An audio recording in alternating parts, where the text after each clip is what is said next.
too much GH. Many have come and many have gone, but you are a great kankambuka ability, worth being beheld by every optical nerves. That saith the papacy. Keep watching Too Much GH, and you'll get the best of entertainment, the best of everything you want. My name is Ohima One. Keep watching Too Much GH. It's the best. Keep watching Too Much GH.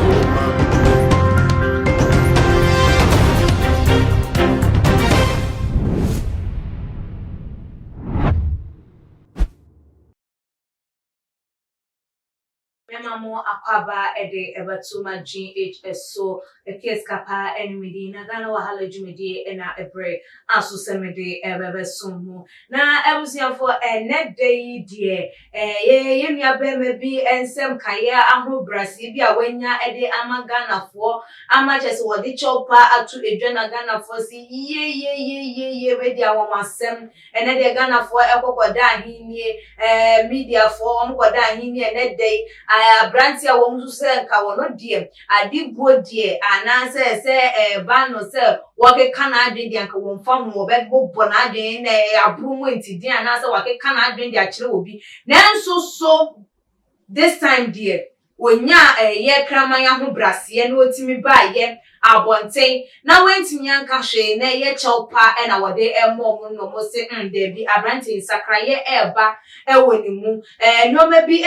titifri na ni so nkaka wo hu sese wiase no ye ba ko nti wo mani imagination ye ne se ye mienu enti no so wo live in said your power hwe ya na wankom no ntimi na ni eda ho ede eba na obewu say na wan na ene day te se wa ba beda pa nso ameba ba twi ne sere ni abase ye nua bemma yes Sammy Gyemfi NDC for communication director wono na meka ne ho asemi na ebusia for yenim say Sammy Gyemfi wo bi a na nsen ya chesa abato yi mentime ho ase ekoso NDC for ye protest ne ye wo mo enioma wo mo nyina ndane da wo mo press conference ubehunu ewo mu o wante ne nkan ubeti ye wotuku no nka ne ye mampanyi dada John Dramani Mahama ene ebiem so ye siedun ketia ne wo mo ekeka ye na ena da ye protest bi ekoso anachese Ghana for bi no NDC for bi no susu se wo so mo ye chire ekokopiem wo EC headquarters ne no mo na chese se de na ye chire ne ko no nyoma nkoye amfa ma wo mo SNT media fo a na wo mo kwakwa piem ewo eho no ma na se ye chire ni wie no mo have a press conference ntino media fo a na wo mo ekwakwa piem wo hono no ye haraze wo mo na se asane ye twetwe wo mo ebinu mo age so tronka kranka kra bi ase bronchiti kiti bi ko so anhye da anye kase bi a esa kanya se kanye kase anke nyina ye beti bi ntumu se ye ketu bi minor one na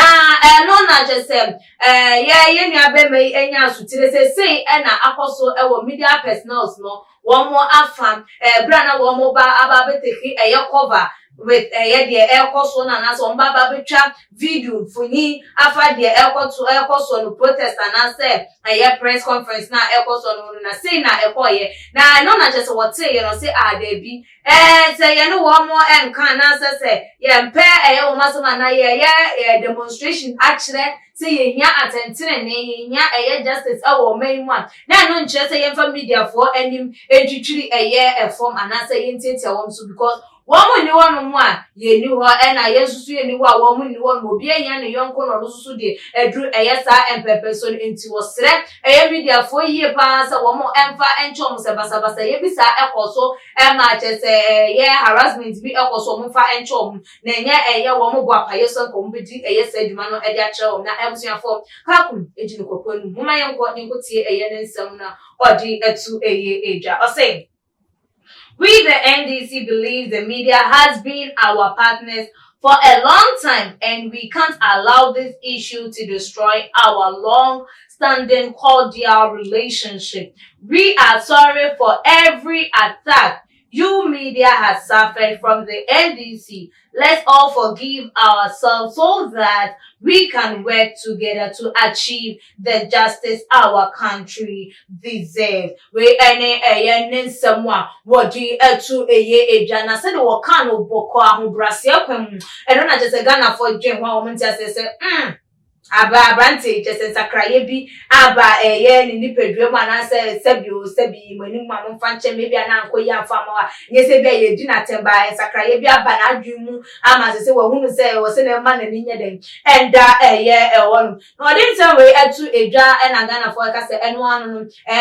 wo mafuma na se bibi na ankoyi a se wenya pa cho nkwa de media for so enso chopenim na nie wo mo nso emfa de course so na amu ni se nkai enche ye no wo mfa enche wo na no na ebinum nso eka se say ya ye kan say kokuru karika o say hwan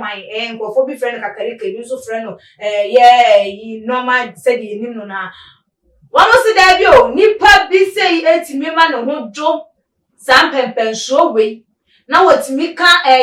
bokko na say asundua sense yaka hu say na je say ewiye na eba no na ewiye omususu say ewiye na je say eko ede ama abrante lisan say womu pupa womu